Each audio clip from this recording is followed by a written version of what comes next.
Hamza ibn Abdul Muttalib, the Lion of Allah, a story of strength, loyalty, and ultimate sacrifice. The roar of a lion. Who was Hamza? Imagine a man so fearless, so powerful, that even the most elite warriors of Arabia hesitated before crossing his path. A man whose mere name sent shivers down the spines of his enemies. A man who stood not for himself, but for justice. His name? Hamza ibn Abdul Muttalib, the uncle of Prophet Muhammad, peace be upon him, the man known as Asadullah, the Lion of Allah. A warrior, a protector, a legend. But here's what makes his story even more fascinating. At first, he wasn't even interested in Islam, while his nephew, Prophet Muhammad, peace be upon him, was spreading the message of Allah. Hamza was a warrior, a hunter, a man of the desert. He lived for the thrill of the chase, the sound of the bowstring releasing, the rush of the hunt. But one single incident, one moment of pure fury and unshakable loyalty would change the course of his life forever. And that moment, it shook the entire city of Mecca. A day that changed everything. The desert sun blazed over Mecca. The streets bustled with traders shouting their prices, camels groaning under heavy loads, and people discussing news from across the region.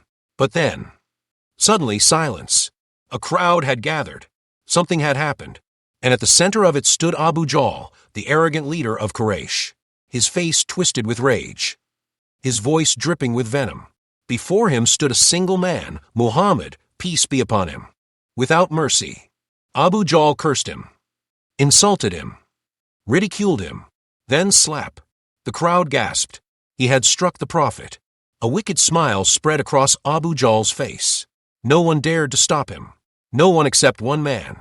Hamza had just returned from a hunting trip, bow slung over his shoulder, a fresh kill in hand. He walked through Mecca like a lion returning to his den. But something felt off. He noticed the tension in the air. And then a woman rushed toward him, her face pale, her voice trembling.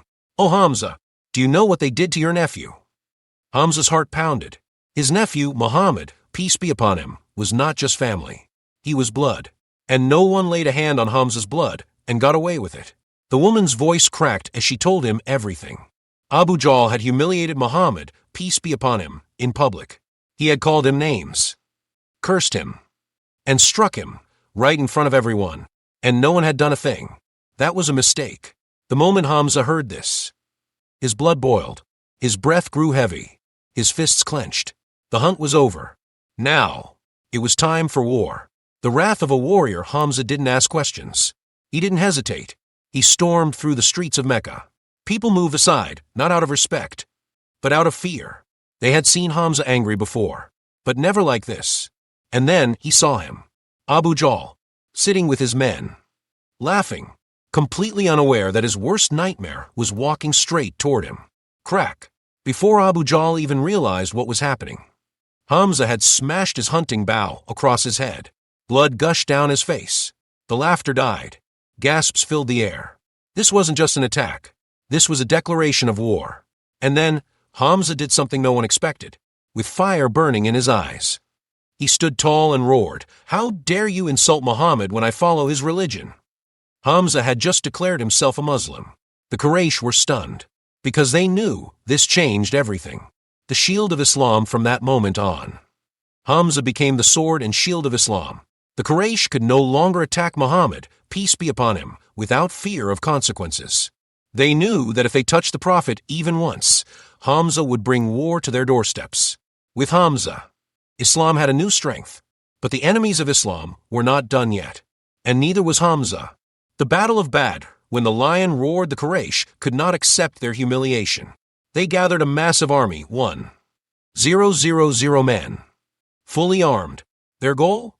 Destroy Islam. But standing in their way, just 313 Muslims, outnumbered, outarmed, but unbreakable. And at the front of the Muslim army stood Hamza, a feather tucked into his chest armor, his sword gleaming under the sun, his eyes burning with determination. The battle began. One by one, Quraysh sent their best warriors forward, and Hamza cut through them like a storm. Strike, block, slash. Another enemy fell. Then another. Then another. He was unstoppable. The Quraysh had never seen anything like it. But they had one last trick, and it was as treacherous as it was deadly. The assassins spear the Quraysh knew they could never win as long as Hamza lived. So they sent a silent killer, a slave named Washer, a man trained in one thing only, throwing the spear. They promised him freedom if he could kill the Lion of Allah. And so, he waited, hidden in the distance, watching, waiting, and then he struck. The spear pierced Hamza's body. For the first time, the Lion of Allah staggered. For the first time, he fell. But even as his strength faded, he roared one last time, a warrior's death, a martyr's victory. But the Quraysh, they had no honor.